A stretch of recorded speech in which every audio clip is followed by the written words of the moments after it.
This is Leisha Holmes of Key Recruitment, and I'm absolutely thrilled to be joined by a very special guest today who will be familiar amongst my business community and personal friends and family too. Over to you, Anthony Tasgal. Hello, you all right? I'm very well, thank you very much indeed, and thank you for joining me today. For those that don't know you though, can you give us an overview of who you are, please? Yes, I'm a trainer, author, strategist, lecturer, what else? Write comedy, other bits and pieces. I started off working in advertising as what's called a planner, a strategist. Did that for a few years and then came to the conclusion that the answer to every question wasn't a 40-second commercial. So went off and started doing what I always wanted to do, really, which was sort of train and lecture. So for the last, 15, 17 years, I've been training people on how to do storytelling, how to bring in behavioral economics, which is all this stuff about nudge theory and the power of emotions. I talk about insight. And yeah, I've sort of spent the last few years writing some books as well. So I try and keep a reasonable mixed economy across all those different areas, really. That's me. Do, and you've got a global reach. So Taz is going to talk today about storytelling, and this is the book that if anybody wants to go down to Amazon and have a look, you can still get it available now. I've got a well-read book. So for those who aren't aware of the art of storytelling, can you please tell my audience why the art of storytelling is going to be beneficial and potentially a key to success for recruiters alike, but also business people generally? Yeah, the reason I sort of got interested in this topic was, as I said, I started in ad agencies.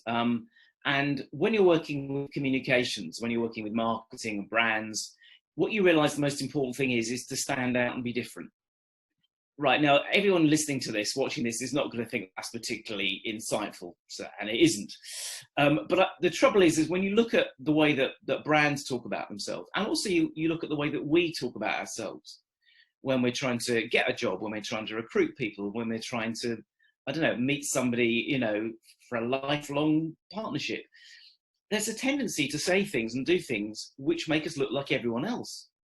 And it sort of occurred to me quite early, working in that world, that why did this happen?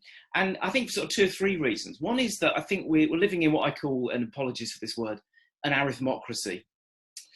Before I gasped there. Before I went into advertising, I was a classicist, as Leisha will know. So I studied Latin, Greek, ancient history. So Homer, for example, and not the yellow one. So I was very interested in stories and also in propaganda, which is how I got into advertising.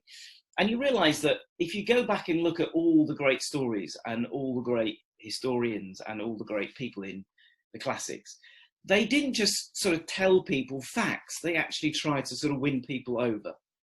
So a lot of what I call storytelling is also, again, called the art of rhetoric. Right? But if I tell people I'm doing a day of training on the art of rhetoric, no one would come. So I say storytelling. But rhetoric is really the art of persuasion. So for me, all these things play in the same sort of area, which is, how do you stand out? Can you be different?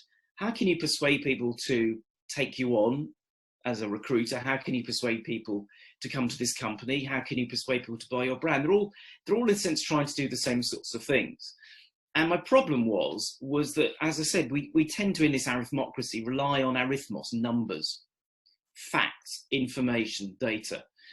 And in the world that I still work in the sort of marketing, advertising, research world, everyone talks about big data, right? I mean, what is it, 10:15? I haven't said big data yet. So, but everyone I work with are obsessed with big data and algorithms and all this sort of stuff. Now, I have no problem with them, but my answer is, the answer is never always just a bit of data. It's never just a fact. It's never just a number.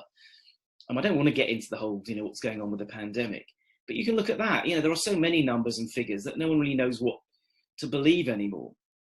So I don't want to say that numbers are unimportant, but I do think as human beings, we react more to other things. And those other things are our emotions, how people feel about us, how we make them feel about us, or how we can convey emotions in a way of persuading people. And also, obviously, stories. I think we are, as human beings, designed to share information with each other, with our children, with our parents, with at schools, at work, through the medium of stories and anecdotes and tales. And that's really the thing that I've been trying to sort of talk about in the book, in training and lectures for years, which is whatever facts you've got, if you envelop them, if you embrace them in a story, and a story, for example, has a beginning, a middle, and end.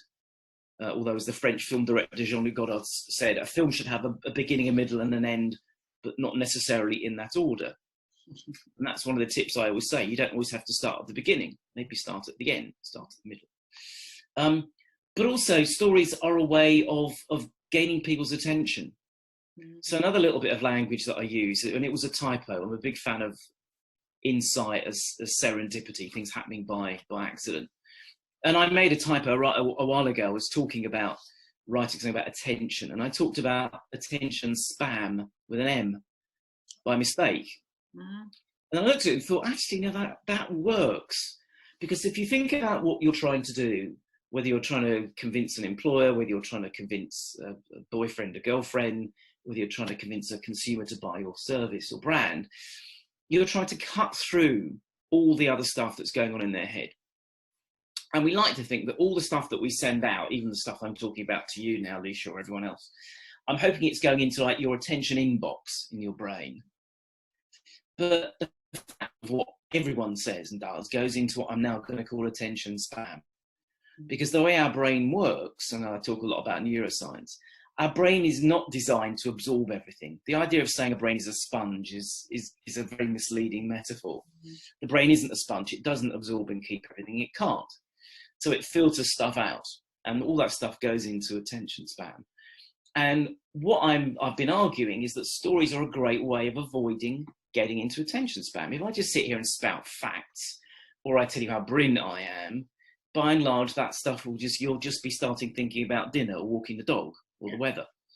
If I spin it into a story, and that story has characters and emotions, you're more likely to be involved and engaged. So that's a brief, that feels like I've just spouted a whole lot of stuff, but that feels like a sort of brief introduction. It's really good. And I think at the moment, because we're all living this story at the same time, aren't we, this pandemic? And I think that whilst your book was obviously written at a time pre-COVID-19, it's actually probably more relevant than ever. So, I mean, if, because it's changing every day, even when we put this out onto our YouTube channel, things will have changed again because things are evolving constantly. What would your top tips be for the ability to tell a story in this current climate? So I'm talking about things like sensitivity, because there has been quite a lot of dialogue on certainly on my LinkedIn, which is obviously mainly recruiters, about whether it's appropriate to still share jobs, for example, or to ask candidates to come and talk if they're furloughed. Is it appropriate? Is it ethical? So what would your recommendations be on tone of storytelling given the current situation? Yeah, that's quite a big topic, and it's one of my favourite areas, and I talk about it in the book and in lectures and all sorts of stuff. Again, what we tend to think about when we're communicating is we become obsessed with, as I said, the content. One of my big overall themes of life is about content versus form. I think we're obsessed with content. And again, maybe in your world, but certainly a lot in my world, everyone talks about content strategy and content management. So again, on YouTube, what's your content strategy? And a bit of me always wants to say, can we stop saying content? So I tend to say to people, just swap the word content with stuff, right? Don't say, just call it stuff. There's good stuff, there's bad stuff, there's interesting stuff, and there's dull stuff. So I think my feeling about tone of voice is that tone of voice is form, and storytellers will tell you, and you don't even have to think about it really. If you watch a film or you read a book, a lot of what you're reacting to is how it's told. So I think tone is really important. Even before the pandemic, I've always said that think about how you say what you say. So again, going back to jobs and job hunting and how you portray yourself, a lot of how human beings respond is in the tone, is in the feeling, is in the emotion.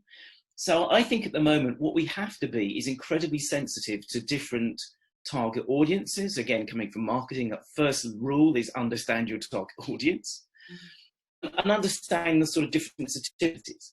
So for example, on some of my Twitter stuff, I'm still occasionally making, lame jokes and puns and stuff. because I think most of the people who know me know that's sort of what I do. But I also realise there are levels and there are boundaries where maybe you've got to be a bit, sensitive, because people are going through some very difficult stuff. So what I always say is there's never a blanket generalisation. But if you understand your target audience, and that's, for me, that is 80% of all forms of communication, is the more you know the person you want to talk to or impress or work for you, the more likely that you will understand the tone of voice and the sorts of things that will be successful. And I think one of the things that people get so badly wrong, and you can look at some of the politicians now, I don't want to name any, but some of the pretty big, or you can talk about the president of the States. I mean, sometimes it really is politics and communication. That's where they share an awful lot about communication. The reason why I think some of the great communicators, for example, like Obama, I think, was so good was he always felt like he was talking to you. He felt like he was understanding your sensitivities and your personal feelings.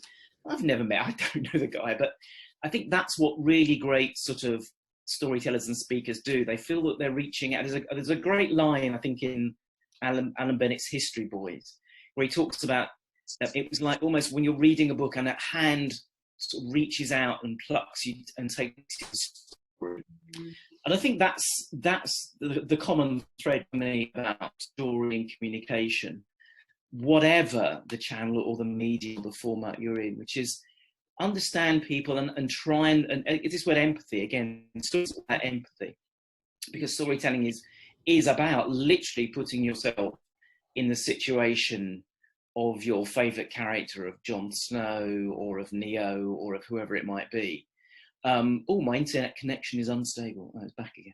Yeah. So if that's a roundabout answer to your question, hopefully I think emotional intelligence gets talked about a lot, certainly in the world, and I think you can't train emotional intelligence. You can sort of eke it out. You can certainly assess it during interviews through psychometric profiling, and I think there's real value in that. But I think that this is where the human-to-human interaction has become much more prevalent than a business-to-business or business-to-consumer interaction. So I think it's all really relevant. So I will obviously look forward to seeing you later in the week, because I believe you've got a new book, and that you were going to share your screen. I don't know if you were able to do that with your book links. But if not, we'll make sure people have got it on the profile. Have you managed to do it? Oh, there we go. Is that it? Okay, that's all, in fact, actually. So yeah, the storytelling book in the middle, and the one on the right is the Chinese version. For anyone out there who can read Mandarin. On the left is the Inspiratorium, which was the second book, which is about insight and inspiration. And as it says in big capitals on the left, the new one is out on Thursday as an ebook. I think the physical book was out a bit later, called Incitations. And that's just a collection of expressions and sayings and jokes, and how they're relevant to us today, on the basis that I just hope that people can dip in and dip out and just find something new and interesting and insightful. Absolutely wonderful. Well, I will look forward to seeing you then. Thank you so much for joining us today. We really appreciate it, Tas. Pleasure, Leisha. Speak to you soon. Speak to you